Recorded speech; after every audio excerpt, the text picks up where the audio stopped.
আপনি কি জাপানে যেতে চান? তাহলে আপনার জন্য সবচেয়ে গুরুত্বপূর্ণ ধাপ হচ্ছে ভাষা শেখা। জাপানিজ ভাষা না জানলে আপনি কোনো কাজই পাবেন না, পরিবেশের সঙ্গে খাপ খাওয়াতেও পারবেন না। আর এই ভাষা আপনি শিখতে পারবেন একদম কম খরচে সরকারি সহায়তায়। Bangladesh Korea technical training centre মিরপুরে অবস্থিত এই প্রতিষ্ঠানটি সরকার অনুমোদিত, যেখানে শেখানো হয় জাপানিজ ল্যাঙ্গুয়েজ, কালচার এবং জব ট্রেনিং। এখানে কোর্স করার পরে আপনি পাবেন জাপানে চাকরির জন্য প্রস্তুতির সার্টিফিকেট এবং কিছু প্রোগ্রামে সরাসরি বিদেশে যাওয়ার সুযোগও তৈরি হয়। অনেকে ভাবেন বিদেশে যেতে লাখ লাখ টাকা লাগবে, কিন্তু এই কোর্সে আপনি কম খরচে একটি বড় সুযোগ পেতে পারেন। আপনার যদি ইচ্ছা থাকে বিদেশে গিয়ে সম্মানজনকভাবে নিজের ক্যারিয়ার গড়ার, তাহলে দেরি না করে যোগাযোগ করুন বাংলাদেশ কোরিয়া টেকনিক্যাল ট্রেনিং সেন্টারে।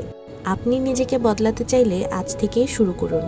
ভাষা শিখুন, দক্ষতা গড়ুন, স্বপ্ন পূরণ করুন। জাপান এখন আর স্বপ্ন নয়, এটা আপনার সুযোগ।